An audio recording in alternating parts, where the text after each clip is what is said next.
Ah, saya terus terang Pak, ya, saya mencoba untuk mengenal Pak Kainama dari media sosial ini siapa sebenarnya ya. Dan saya baca di sana Bapak ini tamat S1 dari STT Jakarta. Saya tidak menyerang pribadi, jangan khawatir. Ini masalah logika. Kedua, Bapak keluar S2 dari Leiden, ketiga dari Haifa. Pertanyaannya, kalau Bapak tidak bisa membuktikan itu, apakah itu bukti bahwa Bapak tidak pernah sekolah di sana? Karena tidak ada bukti, itu menjadi bukti tidak ada. Selain itu, tahan sebentar, karena apakah benar tidak ada bukti bahwa Yesus tidak pernah mati? Saya punya bukti. Itu nanti giliran saya. Saya hanya mau menunjukkan, ini bukan penyerangan pribadi, ini mau menunjukkan bahwa logika tidak ada bukti menjadi bukti dari tidak ada. Itu fallacy, kesesatan berpikir.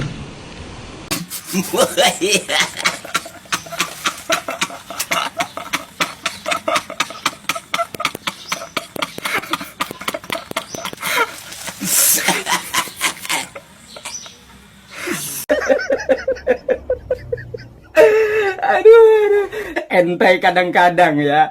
Ya, haleluya, haleluya, salam, dan Tuhan Yesus memberkati kita semuanya. Amin. Bapak Ibu dan teman-teman semuanya, lagi-lagi dalam hal ini Ustadz Kainama tidak mengerti apa itu topik dari perdebatan mereka antara pendeta Ezra Sorrow. Yang dibahas di situ adalah mengenai historical Jesus. Tetapi Ustadz Kainama tidak berbicara tentang historical Jesus. Malah dia lari kepada penafsiran sebuah ayat firman Tuhan yang ada di dalam Alkitab. Maksud pendeta Ezra Sorrow dalam hal ini adalah bagaimana supaya Ustadz Kainama ini bisa membuktikan bahwa Yesus itu tidak mati secara historical atau secara sejarah yang pernah ditulis ya dari abad ke abad ya. Karena kalau kita berbicara tentang historical Jesus ya, maka kita akan berbicara mengenai historis atau berdasarkan sejarah dan fakta-fakta yang ada. Tetapi Ustadz Kainama dalam hal ini dia hanya membangun satu asumsi dan mengatakan bahwa Yesus itu tidak pernah mati. Tetapi untuk membuktikan dia tidak bisa Bapak Ibu secara historikal atau secara sejarah yang pernah ada. Nah teman-teman semuanya, sebelum kita jauh membahas, langsung saja kita dengarkan dulu cuplikan video yang berikut ini. Yang tema besarnya historical Jesus. Kalau begitu sekarang kita bicara soal sejarah. Karena itu kalau memang saya mau membuktikan bahwa Yesus itu mati dan bangkit, saya menggunakan aspek sejarah. Kalau Pak Kainama mau mengatakan Yesus tidak mati, tidak bangkit, itu dari aspek sejarah. Nah sekarang pertanyaan saya sekarang ini adalah sejarah apa yang tadi, ada satu sejarah apa yang Bapak kasih yang membuktikan bahwa Yesus tidak mati dan tidak bangkit? Bapak tidak berikan data sejarah satu pun. Yang Bapak berikan itu adalah tafsir. Ini bukan problem hermeneutics, ini problem historical Jesus. Makanya saya curiga Bapak ini mungkin, makanya sebenarnya saya sudah bertanya kepada panitia ya, tolong jelaskan sebelumnya apa sih yang Pak Kainama maksudkan dengan historical Jesus. Tapi sampai hari ini saya nggak dapat jawaban, dan saya khawatir bahwa beliau tidak paham apa maksudnya, dan terbukti bahwa nggak ada masalah sejarah yang diangkat. Soal masalah Pilatus kaget karena Yesus cepat mati, lalu soal jam kematian yang berbeda menurut catatan-catatan Injil, lalu soal kata Yunani soma yang tadi dipersoalkan, lalu soal segala macam mur dan segala macam untuk pembalseman Yesus dan sebagainya. Itu kan bukan soal sejarah Pak, itu soal tafsir, soal hermeneutics. Dan saya tidak mau kita bergeser dari perdebatan soal historis ke perdebatan soal tafsir. Karena kalau mau bicara tafsiran soal semua yang Bapak persoalkan tadi, kita bisa ladeni itu.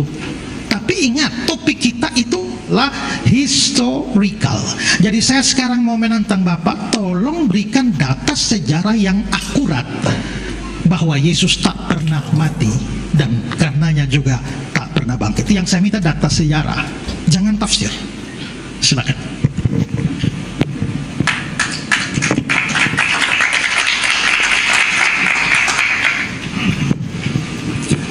Pilati yang tertulis di dalam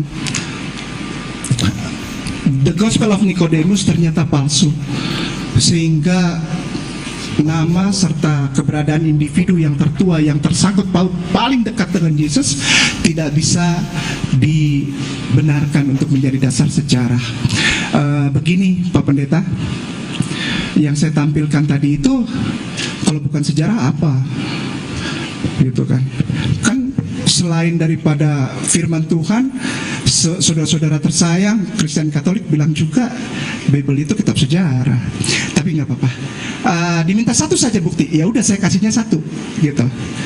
Akta Pilati palsu. Demikian Pak Pendeta.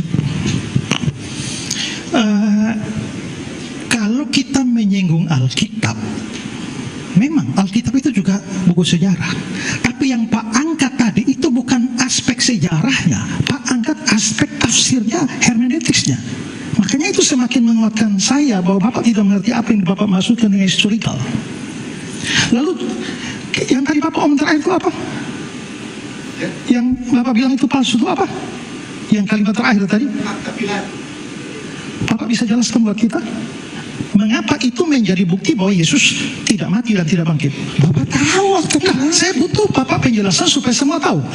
Akta Pilati adalah kisah yang ditulis surat oleh Pilatus kepada salah satu penguasa Tiberius, dan ternyata itu ada di dalam Gospel Nicodemus yang dianggap sebagai Gospel Gnostik oleh saudara Kristen, dan setelah diselidiki juga ternyata itu adalah Medieval Ages writings. Jadi itu adalah karya tulis dari abad pertengahan. Demikian.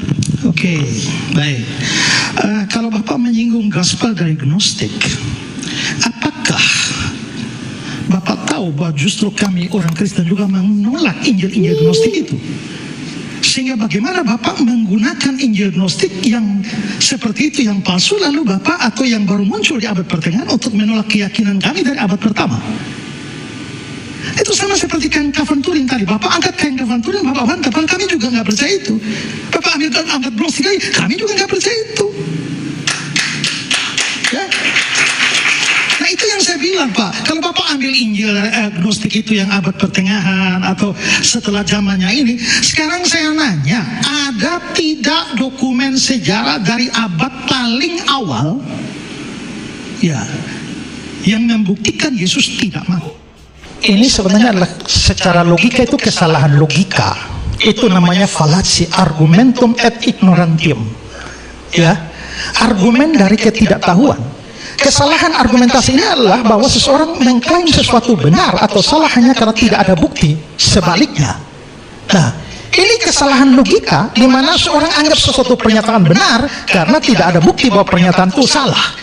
Nah, itu salah. Ya, bukti bahwa makhluk asing tidak ada. Ya, bukti bahwa makhluk asing tidak ada itu adalah tidak ada bukti bahwa mereka ada. Itu kesalahan logika semacam itu. Hanya karena kita belum menemukan bukti bahwa makhluk asing itu tidak ada, itu tak bisa menjadi bukti bahwa makhluk asing itu tidak ada. Atau sekarang inilah saya ngomong gini. Saya terus terang Pak, ya, saya mencoba untuk mengenal Pak Kainama dari media sosial ini siapa sebenarnya ya. Dan saya baca di sana Bapak ini tamat S1 dari STT Jakarta. Saya tidak menyerang pribadi, jangan khawatir. Ini masalah logika. Kedua, Bapak keluar S2 dari Leiden, ketiga dari Haifa. Pertanyaannya, kalau Bapak tidak bisa membuktikan itu, apakah itu bukti bahwa Bapak tidak pernah sekolah di sana? Karena tidak ada bukti, itu menjadi bukti tidak ada. Selain itu, tahan sebentar, karena apakah benar tidak ada bukti bahwa Yesus tidak pernah mati? Saya punya bukti. Itu nanti giliran saya. Saya hanya mau menunjukkan, ini bukan penyerangan pribadi, ini mau menunjukkan bahwa logika tidak ada bukti menjadi bukti dari tidak ada. Itu fallacy, kesesatan berpikir. Gitu Pak. Jadi dengan kata lain begini, kita mau bicara tentang historical Jesus dengan tema yang begitu luar biasa, dan Pak Kainama datang dengan hanya satu bukti. Buktinya adalah tidak ada bukti. Astaga naga. Ini bagaimana ini bisa disebut sebagai debat ilmiah? Itu yang menurut saya menyedihkan sebenarnya. Ya.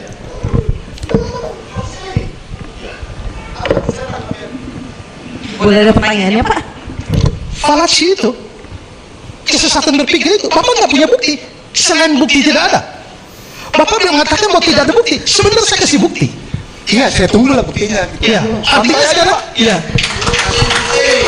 Gini ya, ini ada dua babak di mana sebentar saya membuktikan.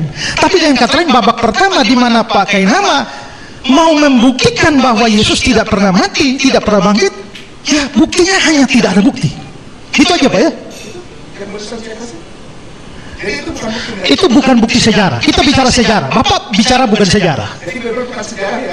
Bible sejarah, tapi problem yang Pak angkat adalah problem hermeneutis. Bapak mengerti antara Bible itu sejarah dan masalah yang diangkat itu masalah sejarah atau masalah hermeneutis. Dengan kata lain adalah bahwa Pak Kainama mengangkat problem tafsir satu buku sejarah dan bukan sejarah itu sendiri.